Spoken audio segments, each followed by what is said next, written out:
I'm Cliff Butler. And I'm Sheila Coffelt. And I've had the great good fortune of working with Sheila since I came from the Midwest. So for those of you who don't know, there's a difference all over the country. How many of you are Sharp, members of Sharp Alliance? Okay. How many of you are VPP sites? Anybody? Okay. So as we begin, what we want to tell you is that within OSHA, there's the Sharp Alliance. We're part of the Sharp Alliance, but we've gone the next step, and we are a VPP star site. So some of the things you're going to hear are part of how we've advanced to that level. And that is, of course, if you want to talk about it, be glad to talk with you. I do have a prejudice. I'll just come right up front with that. I am part of the regional board, but I'm also a board member for the Sharp Alliance. So wherever you are, I'd be glad to talk with you to help you, because we're not here to get you to go in any of those directions. Bottom line, we want you to walk away with, we're here to help make our employees safe. That's the secret. So I want to take just a minute, and I want to set a little scene for you. And I want to share with you the fact that I'm aware of an operation that had a fatality. That fatality just occurred recently. So I want you to pretend for a minute that you're all workers in the maintenance shop. You're all hourly people. And Sheila is our hourly team lead, which is what she does in real life. Gentleman died. They had a 2-foot wide platform ladder. You know about those, right? You roll them in, you step on them, and you hope they lock down when you get up. And they rolled it up under a forklift, which was jacked up in the air, gear had broken, and one guy climbed up onto the top. Another guy came up behind him. Okay. Are you getting any concerns at this point? Yeah. What's your concern? Number one, they rolled it under a forklift. The forklift's up in the air, it's probably unsecured. He's on the very top of the ladder, which he's not supposed to be. Now we have a second person climbing up on the ladder when there's not supposed to be 2 people on the ladder. Why not? Not safe. It's Why not? designed for one person, not on the top run. Just because you got He these should have little been fat guys up securing there it. like me? He should have been holding it, the ladder, not climbing on the ladder. Now, what happens is they're trying to put this gear up together, and it's heavy, and what happens when you got heavy things and you're trying to push it into place? Tips over. Ladder kick out. Back of his head, he lived for 5 days. Now, management does an investigation. So I come walking through with 2 or 3 of my cohorts, and we go, the problem is we need horizontal supports. And had we had horizontal stabilization, the ladder would not have gone over. All right, guys, that's what we're doing from here on. Now, how many of you think that's a problem? What's the problem? I see you say, yeah, that's a problem. What's the problem? The ladder's not the problem, it's the process. Say it again? The ladder's not the problem, it's the process. What you think? Well, it's systemic in that the safety culture isn't there, and that they're just the whole foundation of their activity was unsafe. It wasn't like one component or another. So you're an You know, hourly person. What's going to make you feel safer if you got to do that job? to have another properly operating forklift with a basket that can raise me up, or a scissor lift that'll, I can put that. I like the scissor lift. Now, here's what I'm going to tell you as a professional safety guy. I don't like baskets on the forks of lifts because they generally don't get engineered for what that chain can hold if it tilts forward. That's been my experience. And the 4 plants in Sherwin that I've worked in, the first thing I did was trash every basket in the building. Some of the managers weren't fond of that idea. But what's the one mistake management has made to just start this whole thing? They think they got it figured out. What did they miss? Missed you. Remember I said you're hourly employees working in that division. They didn't ask for feedback.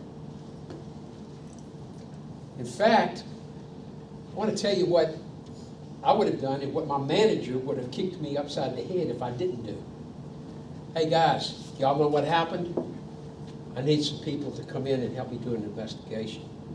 How many of you are volunteering? There's only going to be how many managers on this team to investigate? One. It might be me, it might be somebody else. So the mistake number one is, the big thing we want you to walk away with, it's the employees. So one of our points that we try to make within what we do as management leadership, we try to drive that home. We need to inspire people to perform better. And I'm not talking about more production. Safety. We need to inspire them to be safer and to be more conscious of safety. And how do we do that? By demonstrating. Every day, right? How would I demonstrate it, Sheila? By following everybody at our plant, whether from management to the lowest hourly employee, all the way up. Everything on the floor is exactly the same. If a manager comes out and they're not doing something properly, that employee is going to go right up to him and say, Cliff, where's your safety glasses at today? Oh, forgot again.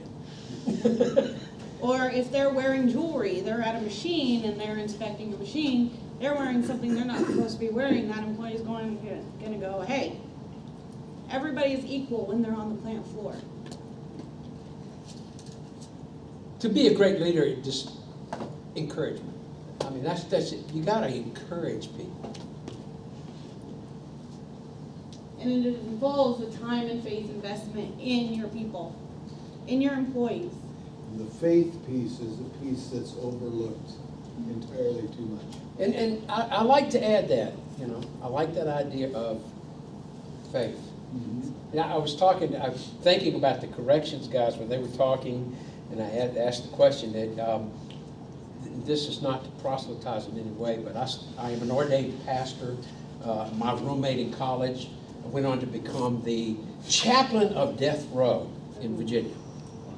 And I got into prison ministries.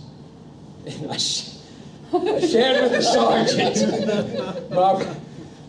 how well I remember after Richard Pryor and Gene Wilder did that picture about being prisoners. Do you remember the interview with Richard Pryor after that? Thank God for jails! And I got to tour death row. That was it for me. I don't see how those guys do it, but I'm so glad that they're doing it and trying to do it safely. They're not only concerned about protecting themselves, but they're concerned about protecting inmates, some of whom are only there for a short period of time. So it means we got to stop leading and we begin to let other people take over. You know, I'm 66, believe me. I'm looking large at retirement. But what happens when I'm gone? And right now, that's where I'm living. What do I want here when I leave? Here we go. Sorry about that. Too many fingers. And we can help guide and then correct others when they make mistakes.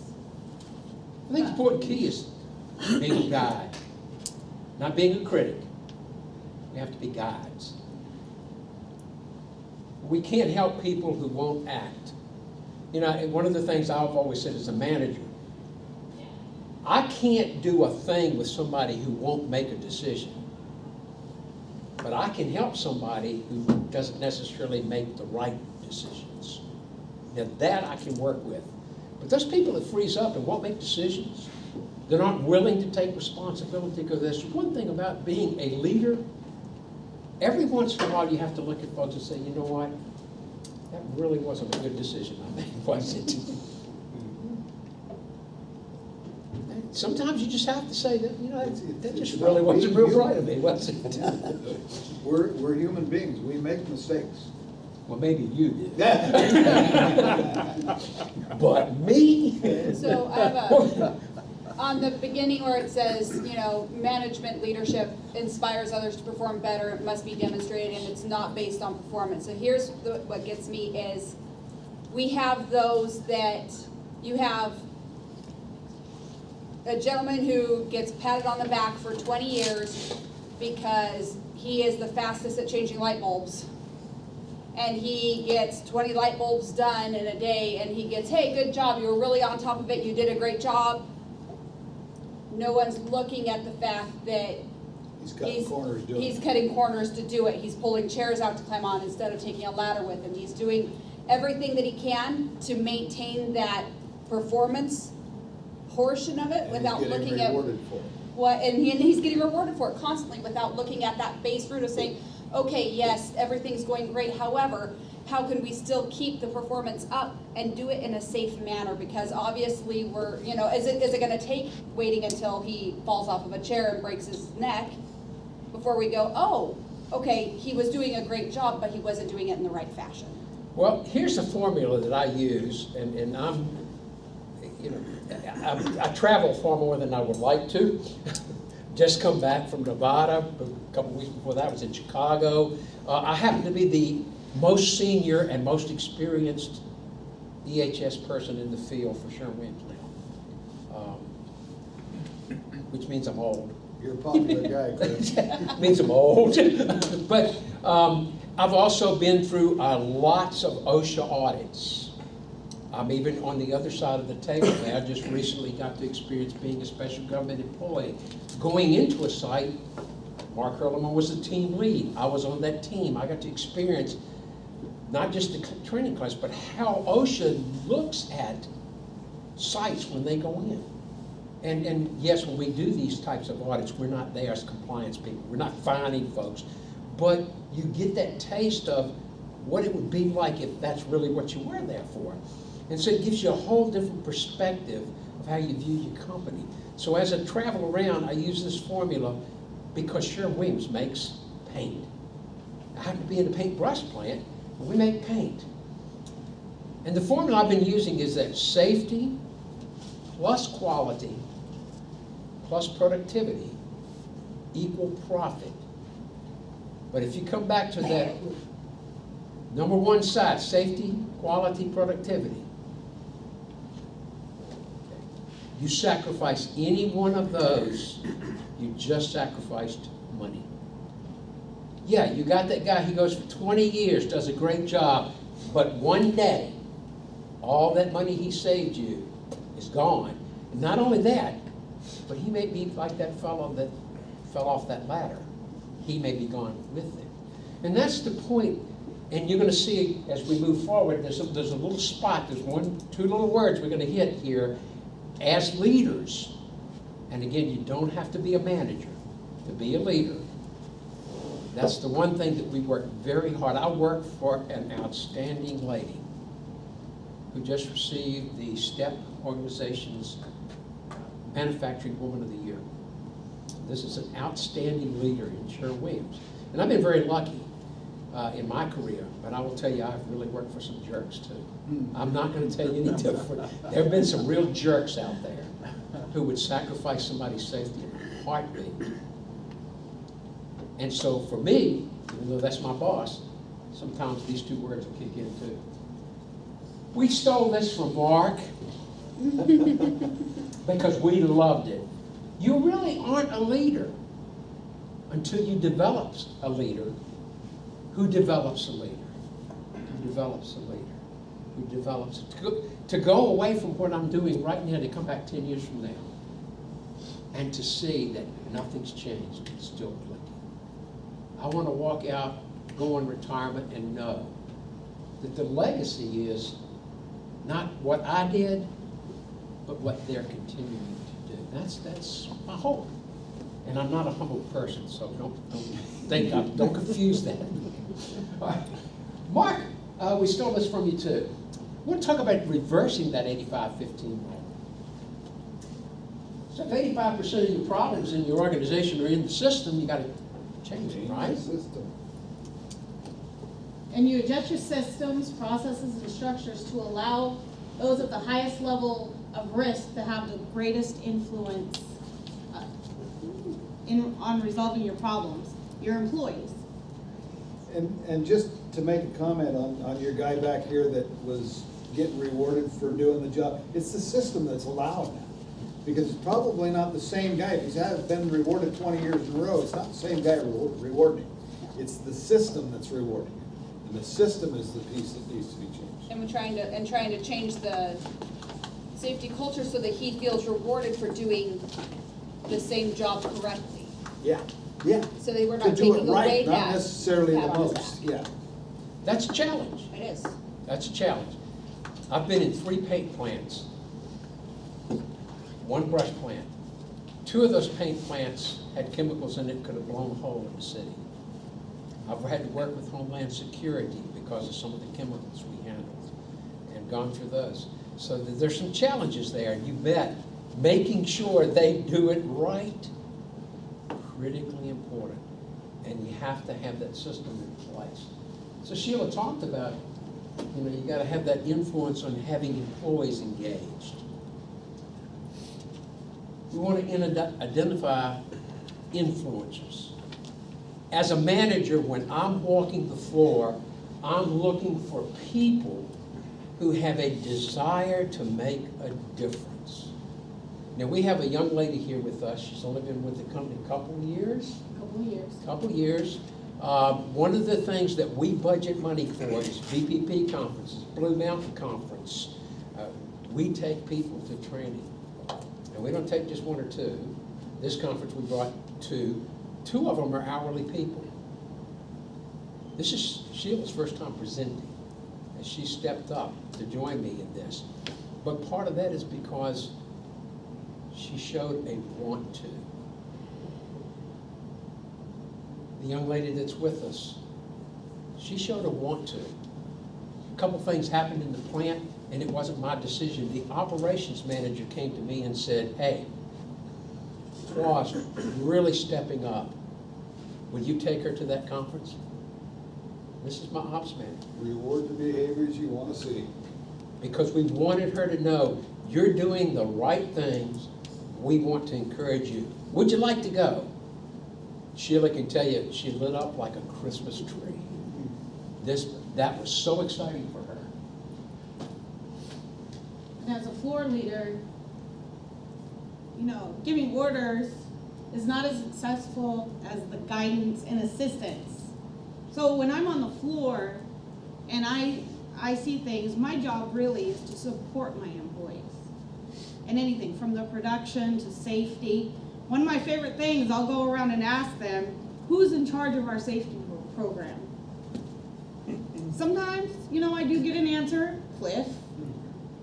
You? I go, no. Is Cliff on the plant floor 24 hours a day? No. Am I able to see everything? No. But those employees, they can see each other.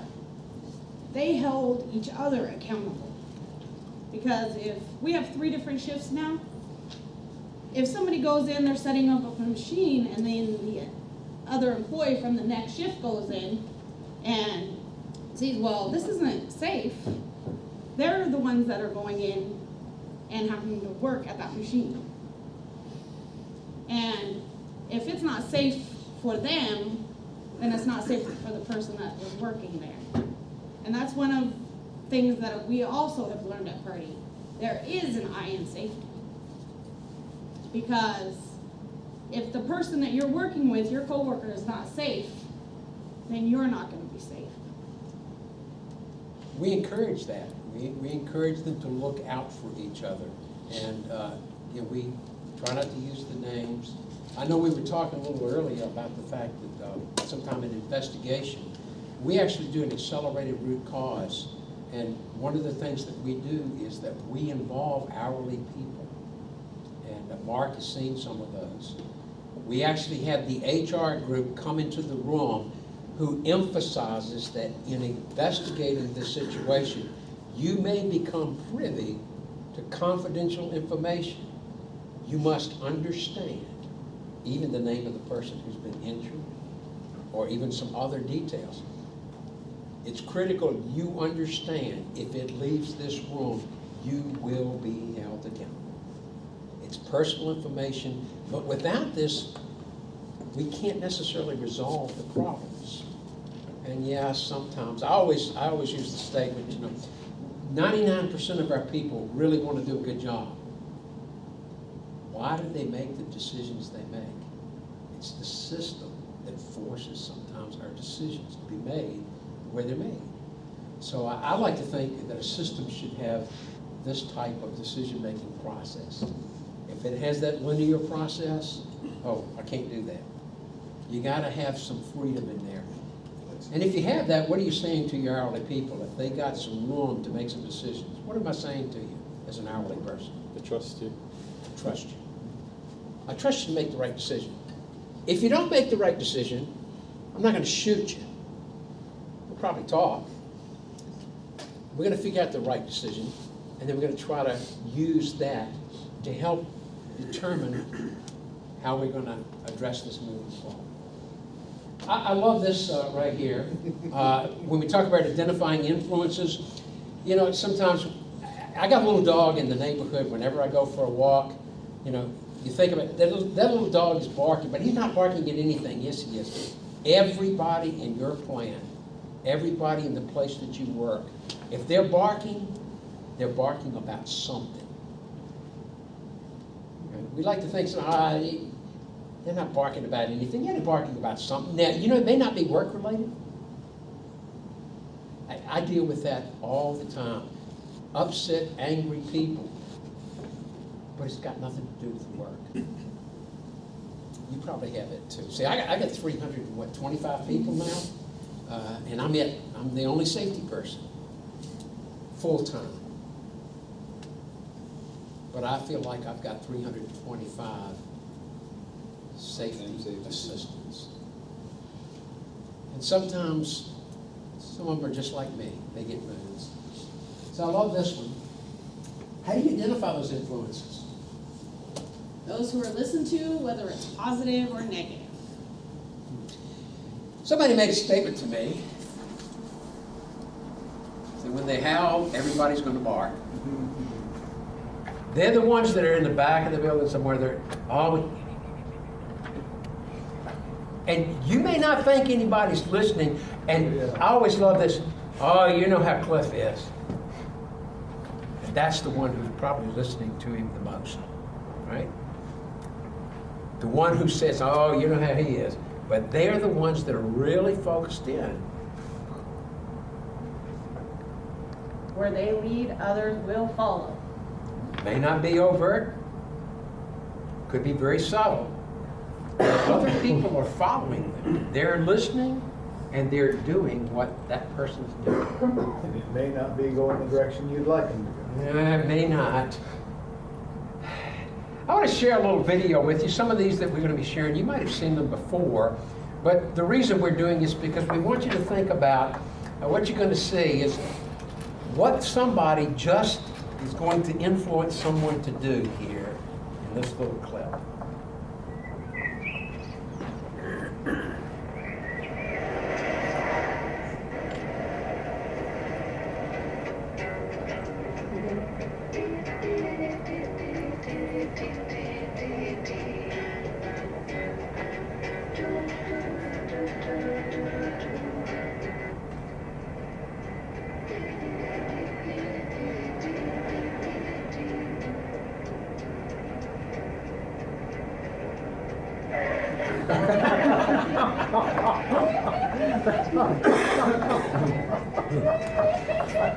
Yeah, I know y'all don't have anybody who works on your floor like that, right? No. Nobody out there, nobody in the corrections group that are kind of in the background going, yeah. Uh-oh. So how do you change that? What do you do to kind of move those influences in a direction that you can do something with it? How do you change that direction? You can involve them The naysayers on committees help assure a balanced look at the impact of actions and ideas. We have a few people like that. We do have a couple.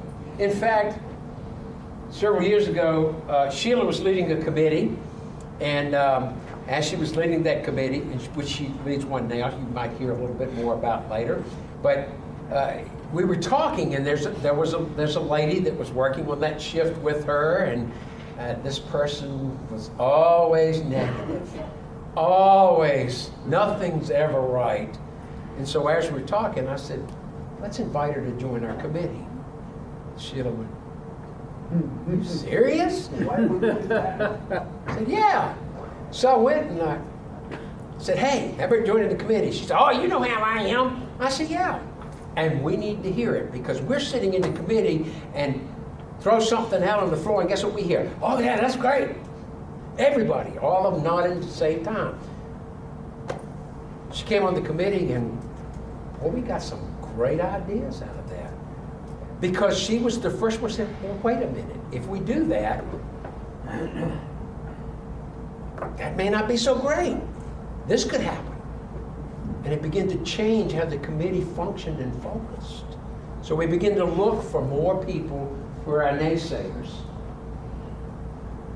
You can guide them. There's often a gap between how managers view safety and job performance and how the workers view safety and the work rules. You ever ask anybody what they thought of the safety rules? You never hear anything good about it. How do you like your PPE? Oh, it's wonderful. I don't like the way they fit. My hands sweaty. They're a pain in the rear. I have no place to put them afterwards. What about that safety rule about staying in the middle of the corridor when you're walking through the cells so that they can't reach out the cell and grab you? Well, but I like talking to the guys on each side. You know, it's always something, right?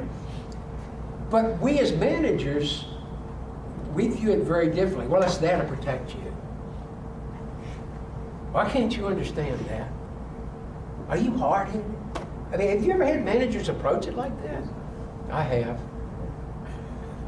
I used to work with a guy, I'm not going to tell you where, but I had my office, and it was about as far from his office as that door outside in the hallway. And when he had somebody in his office, and he'd shut the door, I'd get up and go for a walk. Because the profanity and volume were so awful, I couldn't stand, I couldn't do any work. I'd just leave. How effective do you think he was? Was he a leader? Boss. He was a boss. And what happened is we noticed injuries increased, productivity dropped, quality diminished, cost went up, and when he was moved, we got a new manager. And he was a leader. It started to change immediately. So, think about that gap. How do we get through that? You want to be visual. You want to make sure that when you're out on the floor or anything, you want to make sure that everybody's watching and that you're being a good Leading by example. example. Exactly. You want to be a very good example. And that way, when the employees see you, they'll follow in your footsteps. They know it means something to you. You know, we could go back to what we were talking about earlier. At the guy, 20 years, there's a point at which, and you know, I shared with you the incident that happened at a plant, and when I'm going to ask, how many times do you think someone walked past that job taking place and never said, stop, I don't think that's safe? This guy was a 35-year employee, and he lost his life. But how many times did somebody see him do that and not say, stop? Stop now. Step down. Let's talk about this. Is this safe? Okay. Sometimes you just got to be firm. You're a 20-year guy, hey, you know what, man, you can really change those light bulbs. That's really wonderful. But you know something? I'd rather you change less light bulbs and be safe. And maybe you don't agree with me, but there may come a point at which you have to look them in the eye and say, you know, it really doesn't matter whether you agree with me or not. That's how it will have to be going forward. I'm not telling you to cut your production in half, but I am saying you need to go up the ladder properly. You need to do things that's not safe. You need to correct that. And we're going to be looking. I'd rather you go home safely than you change 100 bulbs a day. So that there's a point. You just have to be firm. You have to be open to hear what others have to say. You ever try to talk to somebody and say, hey, listen, but you know what, I think I'm expecting a call in about 5 minutes.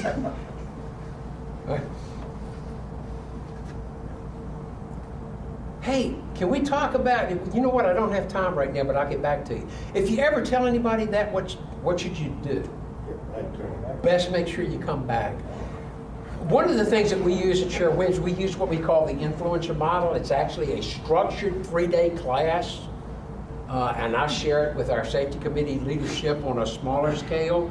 But one of the things that's critical in that is that within 24 hours, one way or the other, you need to go back to an individual.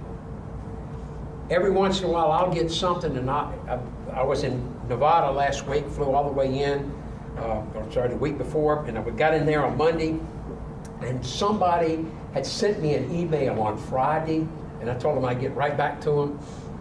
Now I'm sitting in Nevada, 500 miles from home, and dawned on me, whoops, I called him. I said, can you get that employee to the phone? And they brought him into the office, put him on the phone. We talked about it, and I said, I apologize, I forgot about going to Nevada. Are you okay? Is this answering your question? Yes. It's important. But I've started using my cell phone, even though I hate technology, by sending myself emails. Sheila stops me on the floor. What'd I do, Sheila? Get out your phone.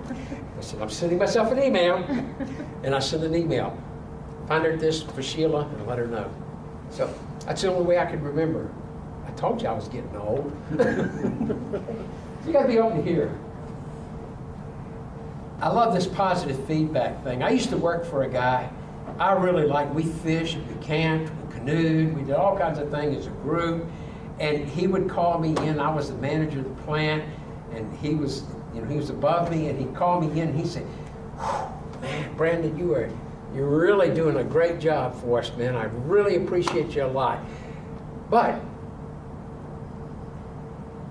every time, never failed. So one day, after about 2 years, he said, hey, I'd like you to tell me how I can be a better manager. Oh, boy. I said, Rick, here's what you can do. If you want to compliment me, I appreciate it. But don't ever put but behind it. If there's something I need to do, you call me in and say, hey, here's what I need. Here's where we got an issue. Here's where we got a problem. And if there's a but, then say, but you're doing a good job, but can you take care of that for me? And if you want to talk nice, then talk nice, but don't put a but behind it. When you put but at the end of a sentence, you negate everything positive that you just said. Absolutely. The last thing you remember going to the office is what? Ouch. Ouch. Right? Ouch. But half of it's chewed off, right? You feel that way. And he told you all those wonderful things up front, but you don't remember a thing. Nothing. You heard this earlier, right? That's the number one.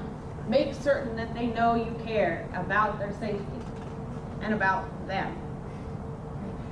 Remember, the issues aren't always work-related. There's an employee that we have at our operation, and I think she has issues with everybody. And I finally found a way to break through. A person will walk by, and you go, good morning. So I finally broke through. I discovered she had a grandbaby. And so what I do is I walk over and say, hey, have you got another picture of that grandbaby? How's that grandbaby doing? Oh, wow. Boy, she lights up. Now, she will walk right past me 5 minutes later and not speak, but it's trying to create something. I don't know how successful we are, but hopefully what we're saying is, I care about you. You know, if you're not happy at work, it's just a person who's not happy. We all have them in the workforce, don't we? You have some of those people that doesn't, you could hand them $375 million Oregon lottery, and what would they do? That's it? That's all I'm getting? And you could take taxes out of it? Boy, what a jerk you are. You got any people like that? Okay. Involve them in management of change. This is something that's big in our business. Things are changing.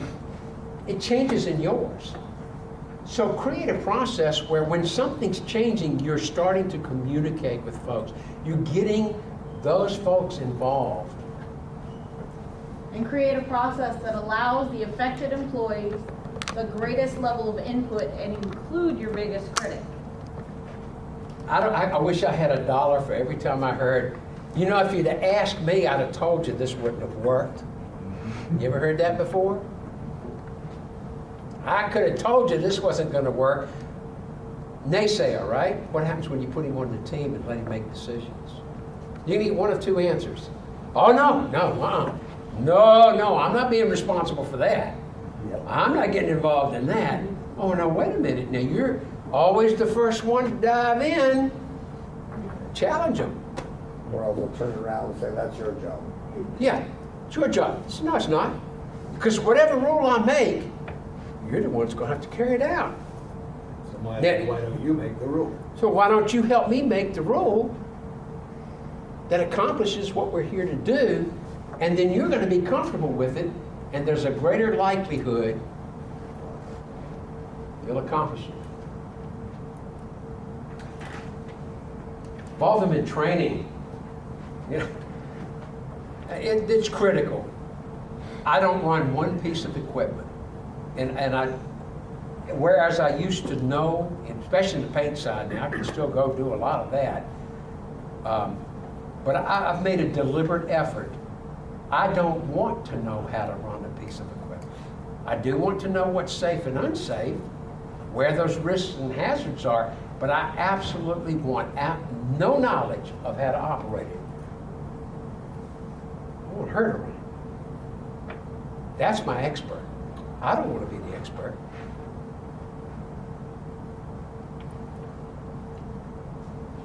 And what do they think that we do well? It's important for us to understand what the employees think we're doing a good job with. And can they demonstrate their skills to others? Have you ever had training come undone or go off the tracks where you are? I mean, I'll put you with my best trainer. And it just kind of like derails.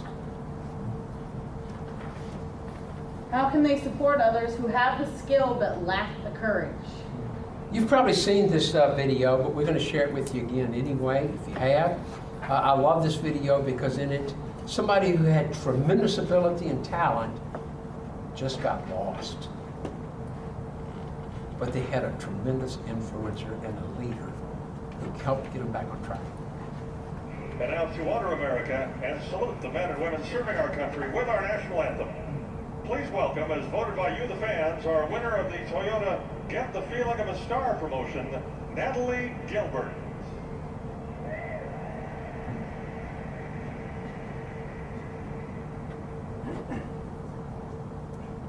Oh, say, can you see by the dawn's early light what so proudly we hailed at the stars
Do y'all remember that?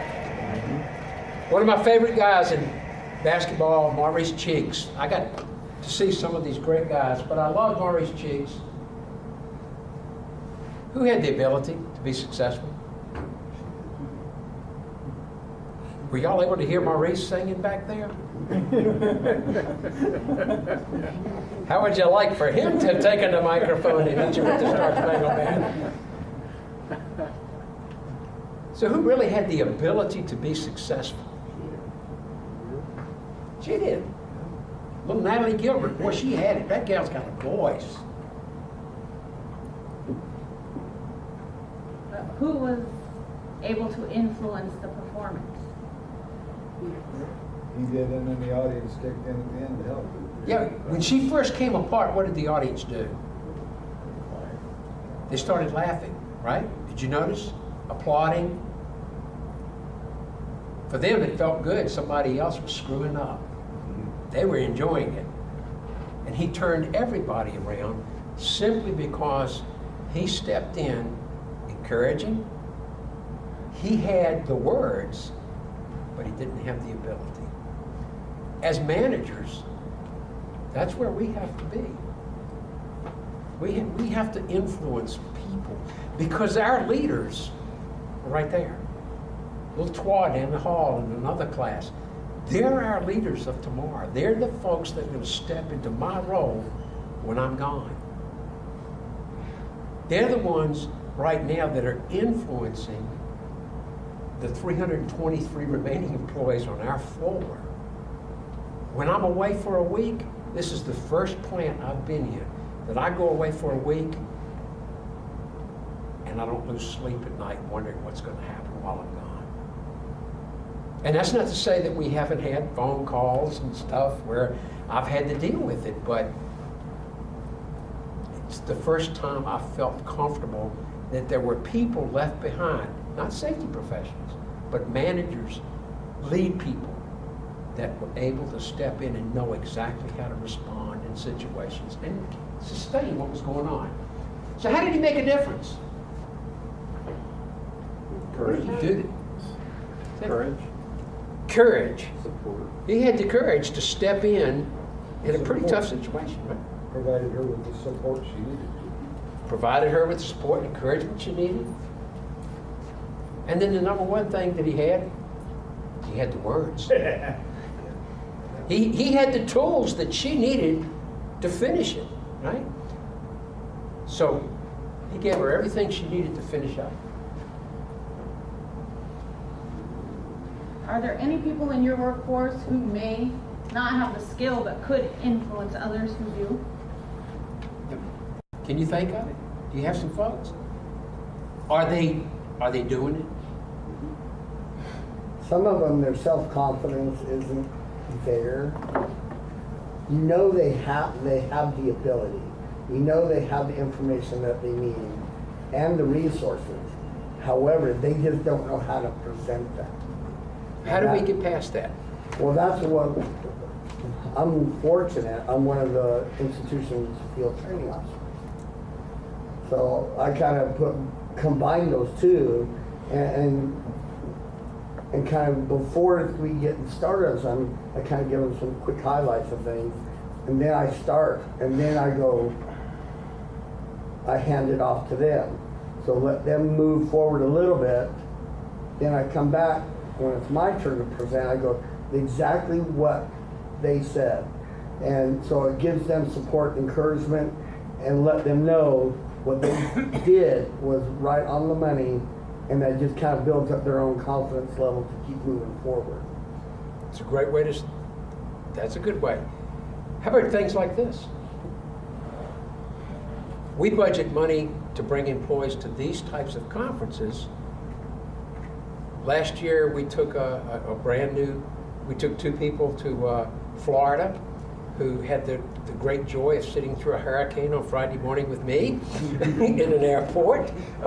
But here's a girl, before the first day that was over in that conference, was like, I'm going back and join a safety committee. Man, this is really something. I'm understanding what it truly means to make a difference now. And this is a person that never spoke up. Her first day back, we have safety kickoffs in every meeting before we start the shift. And team manager said, anybody got a safety coach? I do. First day back on the job, and she just said, you do? Yep. And she said she went on for 5 minutes talking about how important it was to look out for each other. I learned this at that conference, folks. So there are people out there, but they need that encouragement, they need your backing, they need training, and other opportunities too. One of the things we try to do is invite people to come and speak. They don't need to hear from me all the time. You can tell I like to talk. So, how do you make it happen? Go to conferences, have outside trainings, do some of those things, get them involved. Check your mirrors, indicator off, away you go. Take your hand off the wheel, fumble around for your bag, don't forget to take your eyes off the road. Go. Grab the phone, bring it around to the front, say hello, get distracted by the conversation. Get up to the left, up onto the front. Excellent. Go into the oncoming traffic. Don't use your indicator. You need to talk or text. Pull over in a safe place. Drive safe, fun safe. Is that what your training's like on the floor? I mean, I have to admit, sometimes I think that's what's going on out there. How about you, Sheila? Does it happen for you? There are some people when they're training, you're not exactly sure how they're training. And what happens when they train somebody like that? That's how they train that. Was it early you were talking about coming over on your car and it was 4 or 5 people? I told you I went to Fernley. We were walking across the parking lot. I'm with the other EHS manager. We're coming across the parking lot. We're walking, there's a walk aisle, and of course the cars are parked. And as I step, a lady backs right into me. And fortunately, I saw it come in and hit the car, and she slammed on brakes. And we look, and she's going, oh, I better go the other way. Puts it in the car and goes straight through. Didn't get off the phone. Didn't get off the phone. Definitely not. That was an important call. Yeah. Hitting me with the car, not so much. And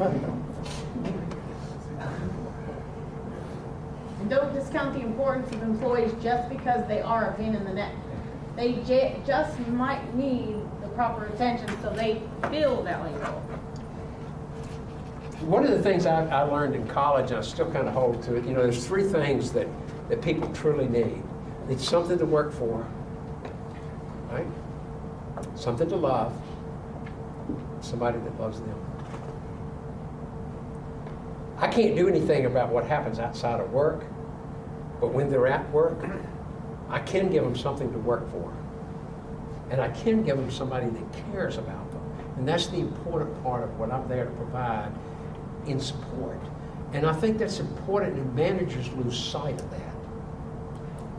So often our first response is, what's the matter with you? Right? So it's our nature to feel a need to be valued. Everybody wants to be valuable. Our whole psyche is built around our own personal view of our self-worth. You're a guy that lacks confidence. How do we give him that confidence? What can we do to build the confidence level so suddenly his own personal stock in himself is raised? That's a part. I tell folks, my job really is a record keeper, but more than that, I've come to terms with the fact that I'm really a salesperson. Yes, I'm an EHS professional. And what I'm doing every day is I'm selling the critical importance of something everybody needs to be safe at work, at home, and on the road. Because we don't just talk about work, we talk about being at home too. Sheila's going to tell you a little bit about her own story. Well, when I first started at Purdy, it took me 3 years to even speak. All I did was come into work, go to my position and work. I would talk a little bit with the other employees, but that's it. And over the years, I've been there for 12 years now, it's taken me going to different parts of the plant, working with all of the employees, because right as of now, I've probably worked with every single employee at some point in my Sherwin-Williams career in there, so that made me more comfortable. So when we're at plant meetings, you know, I can speak and I don't have a problem. But it took a long time for me to get that self-confidence, and most of it, the other employees were asking, Sheila, can you go ask the plant manager if I need this and I need that? Or can you help me with this and help me with that? And then slowly, I joined the safety committee, and for about 8 years, we had all employee safety committee, and with an employee chair. And then our EHS manager at the time decided, let's split them up.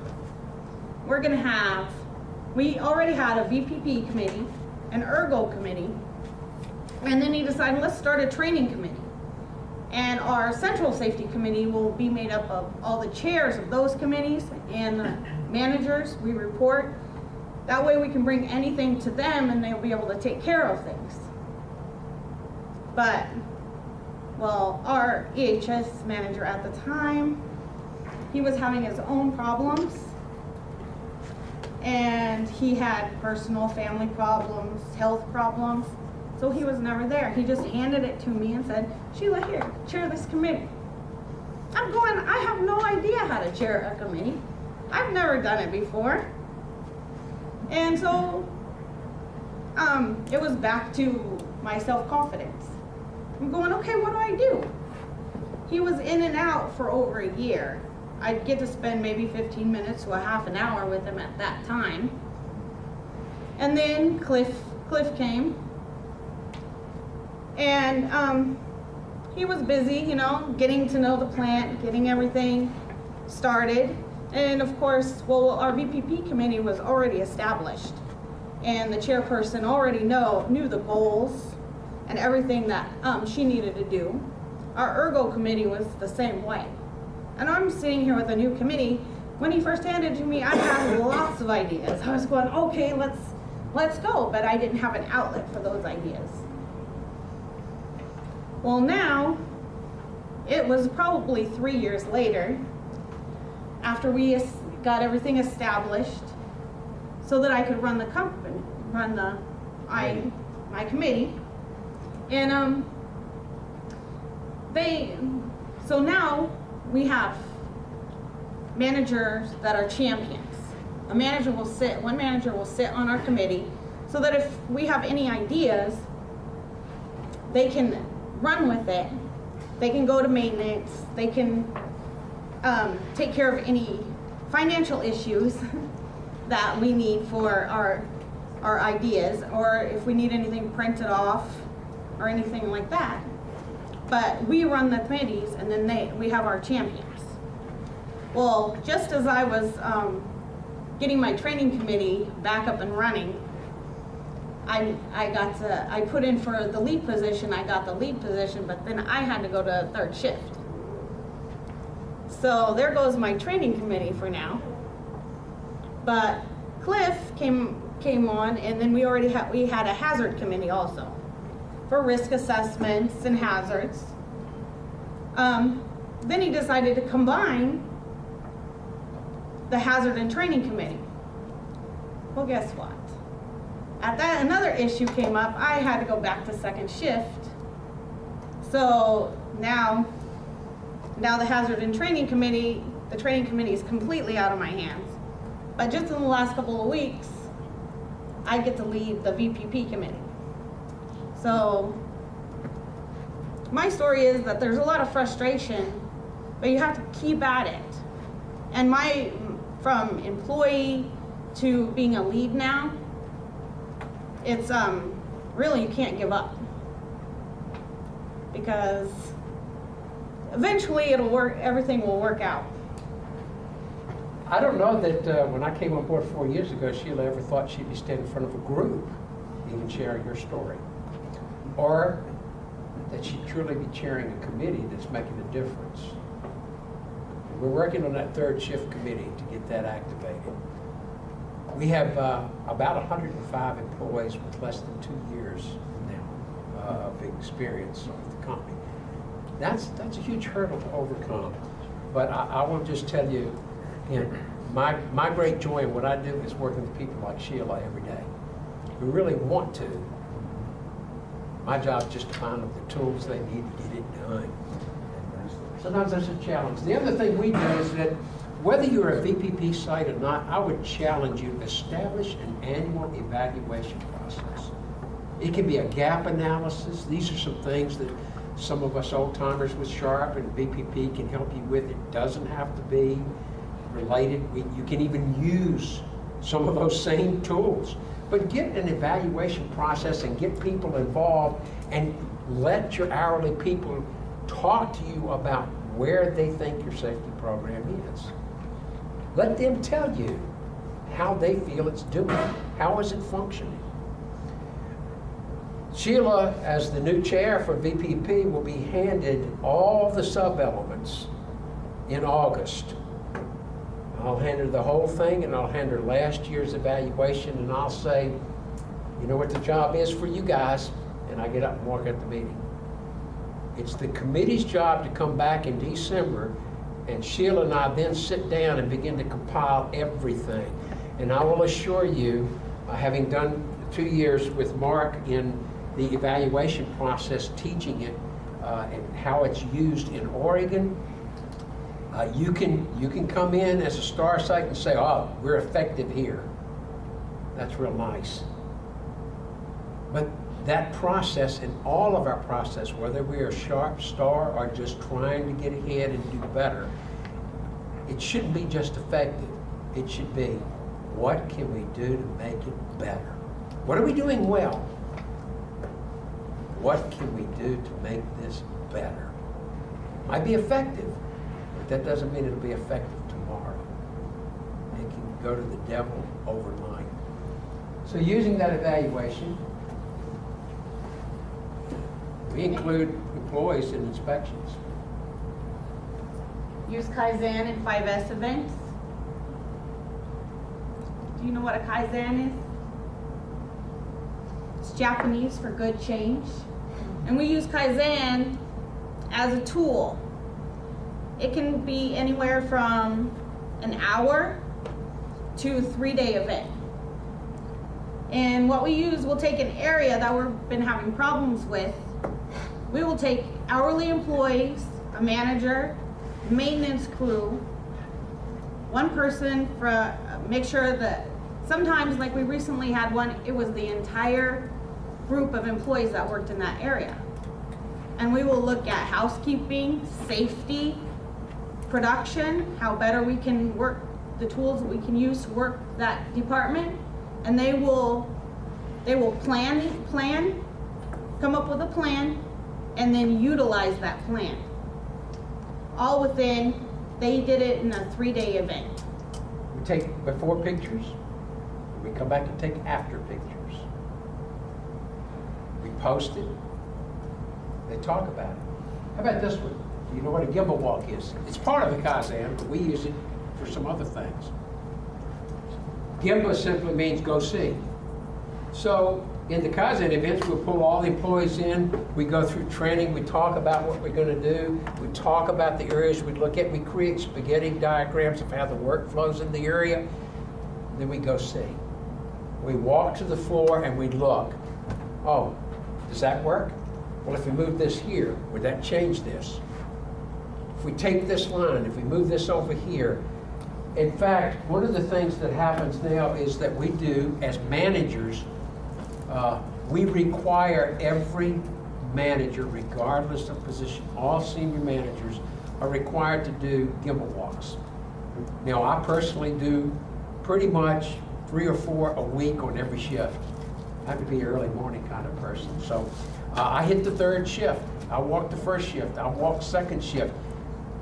Sometimes I'm looking for specific things. Hey, do you know where you are on the incentive system? How things going for you in your department? Got any concerns? Any problems I can address? Doesn't have to be safety. It can be quality.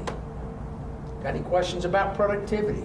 How about our inventory? Do you know where we are against shipping? Because those are all things that we're measured against.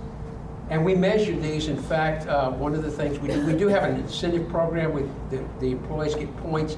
Now, obviously, the managers are on a little bit different bonus system, but we show their points so that at the end of the year, we can post how many points the managers got that show whether we participated, Gibble walks, in observations. I mean, my plant manager did one in the kitchen the other day.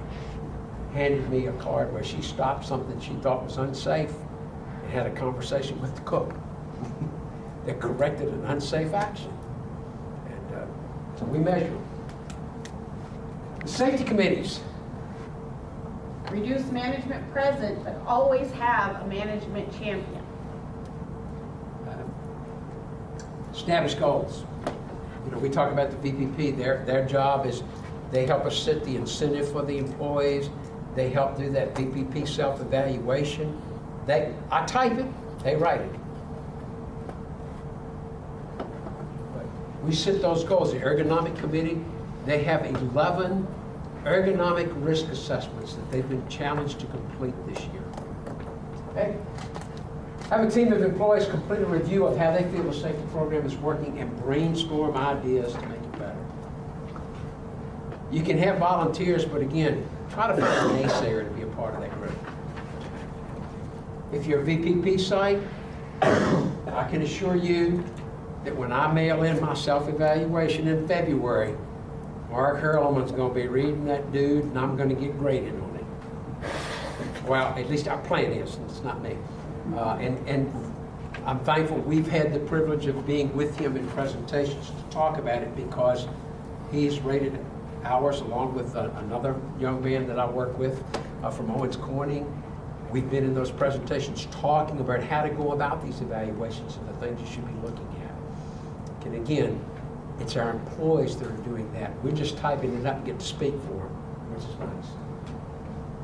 Okay, and this is our recordable. When Sherwin-Williams purchased Purdy, our recordables were 23, an average about 23 a year. And those were mostly soft tissue injuries because we work a lot with our hands on small items. And as you can see, as we go down, it gets lower and lower, but we still have a few. We're still working on it. There's never an end. We're always. Yeah. Well, what? Yeah, the big joke in 2016 was that that one recordable was the safety manager. I was driving an employee to the occupational medicine clinic, and we were rear-ended, and the employee had to be taken away by ambulance. Unfortunately, it was a work-related event, and therefore it was a recordable. We did contact OSHA. Since it was not within the plant, on the basis of what occurred, they didn't come to the plant to investigate. You know, but we stopped at a red light, and unfortunately, the employee had a cell phone, and that didn't work for him. All people have a need to feel valuable and to be heard.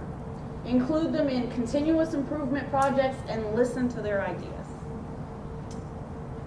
These are just some of the ways that we incorporate in our employees in the incentive, and part of what we try to do. We're not just there to create work relationships. We're trying to create relationships that go beyond. So using community events, we support this with our incentive funds. We give them an incentive for participating in these events.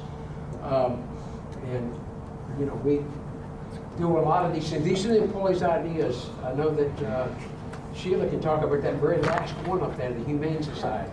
We had one employee that lost their dog, and they asked if we could do something for the Oregon Humane Society. So on that employee's recommendation, we took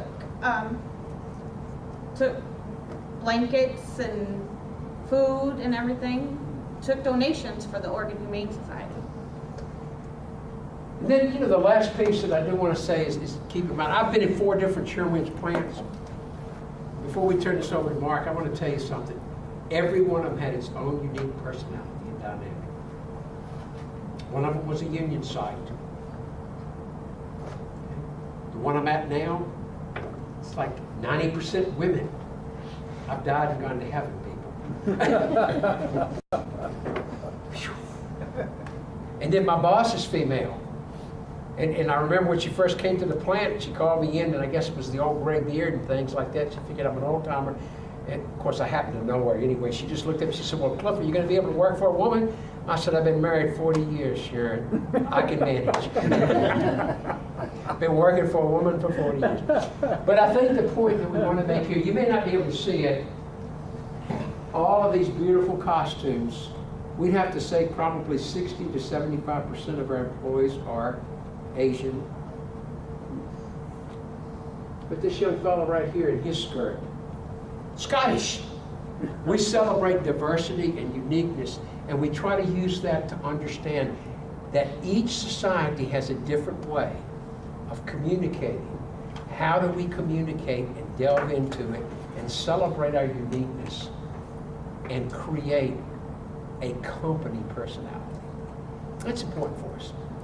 So we're going to sit down and let Mark take over. He wants to close it up for you. We really appreciate the chance to share it with you. We will be here. If there's anything that we have of value, you'll hear this phrase again. You are welcome to rip it off and duplicate it. R&D, that's how we get it. Thank you.